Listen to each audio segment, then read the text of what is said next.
Hey, this is Leighton from Just Collect, and I am here at Fanatics Fest NYC 2025 edition. I am super excited for you to join me inside to see what this is all about. There is vintage cards. There's all the major sports leagues and activations from all of them. There's Cactus Jack Chrome Baseball. Gary V's B-Friends is here, and so much more. So come inside with me, and let's see what it's all about.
I am here at the Museum of Greatness at Fanatics Fest, and this place is mind-boggling.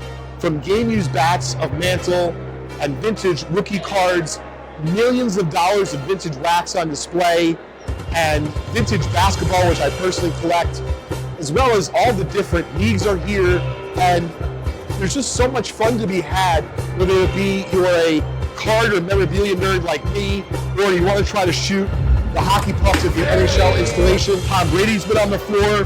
Travis Scott was here. I was shopping right next to CJ Stroud. We went up to Grand Slam's booth.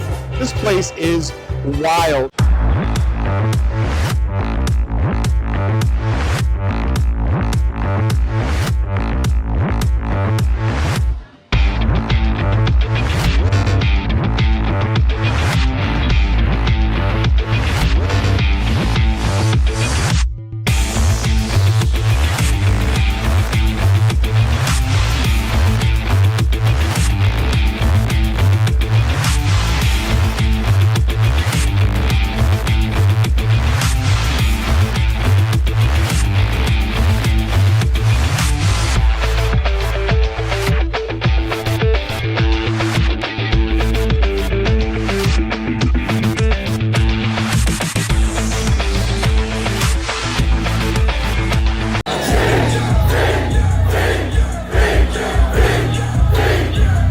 So it's a wrap here at Fanatics Fest NYC 2025, and I've had a blast. I bought a bunch of vintage cards, including some New York greats, but then on the modern side, my buddy David and I, we got lucky with the drawing, and we walked away with a couple of the Topps Chrome Cactus Jack baseball boxes. I've had a great time, and I'm definitely going to be back next year.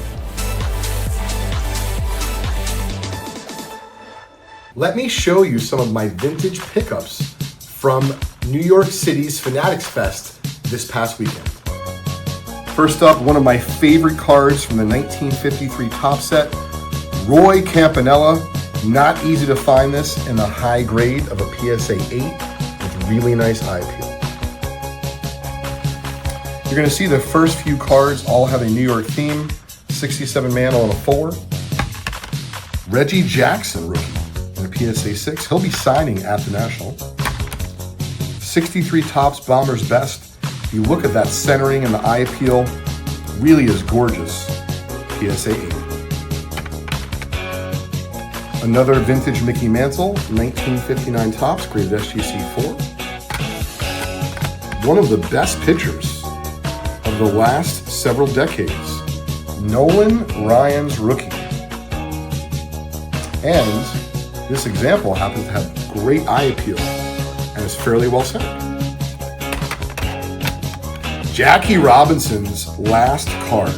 I believe that this card should be in every vintage baseball collector's collection.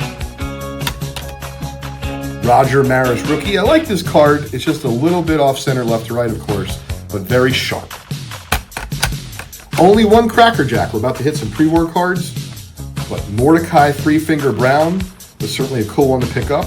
This is from the 1915 set. The 1915 set could have been got in two different ways. You could have got the cards out of the Cracker Jack candy boxes, or you could have submitted the coupons along with 25 cents to their Chicago office, and you would have got a factory set of 176, as they call them, pictures. What do you think a factory set of Cracker Jack 1915 baseball cards would be worth today? Millions of dollars. E95 Chief Bender, one of the cooler color combos in the E95 set. Now we're going to hit a couple T206s. Hugh Jennings portrait. T206 Addie Joss portrait. Got a little bit of print there. But other than that, actually looks really nice for a 3. 33 Gowdy Melot has a few cards in the set. This is probably his more popular version, the green background. And that's graded at 2.5. But once again, really nice eye appeal for 2.5. Teddy Ballgame, 51 Bowman. And to finish out the group, one of my favorite cards growing up was a 78 Topps Eddie Murray rookie. Well, this one comes in the grade of a PSA 9. And these were all pickups that I made at Fanatics Fest in NYC.